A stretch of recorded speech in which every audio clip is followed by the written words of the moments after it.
ਅੱਜ ਤੁਹਾਨੂੰ ਇੱਕ ਵੀਰ ਨਾਲ ਮਿਲਾਉਂਦੇ ਆ ਜੀ। ਬਹੁਤ ਸੋਹਣੇ ਟਰੈਕਟਰ ਬਣਾਉਂਦਾ ਆ ਜੀ, ਹੱਥ ਦੇ ਨਾਲ ਟਰੈਕਟਰ ਬਣਾਉਂਦਾ ਆ, ਬਹੁਤ ਮਿਹਨਤ ਕਰਦਾ ਆ, ਪੜ੍ਹਾਈ ਦੇ ਨਾਲ ਨਾਲ ਮਿਹਨਤ ਵੀ ਬਹੁਤ ਕਰਦਾ ਆ। ਔਰ ਮੈਂ ਵੀ ਚਾਹੁੰਦਾ ਵਾ ਕਿ ਤੁਸੀਂ ਉਹਨੂੰ ਸਪੋਰਟ ਕਰੋ। ਮੈਂ ਆਪਣੇ ਪੇਜ ਤੇ ਉਹਦੀ ਵੀਡੀਓ ਸ਼ੇਅਰ ਕਰਨ ਲੱਗਾ ਆ। ਟਰੈਕਟਰ ਚੈੱਕ ਕਰੋ ਪਹਿਲੇ, ਜਿੱਦਾਂ ਦੀ ਮਰਜ਼ੀ ਟਰੈਕਟਰ ਦੀ ਤੁਸੀਂ ਫੋਟੋ ਦੇ ਦੋਗੇ ਉਹਦੇ ਨਾਲ ਦਾ ਵੀ ਟਰੈਕਟਰ ਤਿਆਰ ਕਰ ਦੇਗਾ।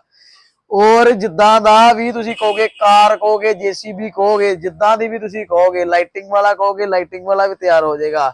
ਨੰਬਰ ਮੈਂ ਵੀਰ ਦਾ ਵੀਡੀਓ ਦੇ ਵਿੱਚ ਦੇ ਦਿਆਂਗਾ, ਤੁਸੀਂ ਉਹਨਾਂ ਸੰਪਰਕ ਕਰ ਸਕਦੇ ਜੇ।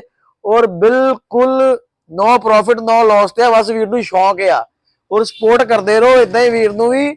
ਔਰ ਸਾਡੇ ਪੇਜ ਤੇ ਵੀ ਬਣੇ ਰਹੋ, ਨਿਤ ਨਵੀਂ ਤੋਂ ਨਵੀਂ ਵੀਡੀਓ ਜਿੱਦਾਂ ਤੁਹਾਨੂੰ ਦੱਸਿਆ ਕਿ ਆਉਂਦੀ ਰਹੇਗੀ। ਔਰ ਨਵੇਂ ਤੋਂ ਨਵੀਂ ਤੁਹਾਨੂੰ ਚੀਜ਼ ਅਸੀਂ ਪੇਸ਼ ਕਰਕੇ ਵਿਖਾਵਾਂਗੇ। ਓਕੇ, ਧੰਨਵਾਦ ਜੀ ਸਾਰਿਆਂ ਦਾ।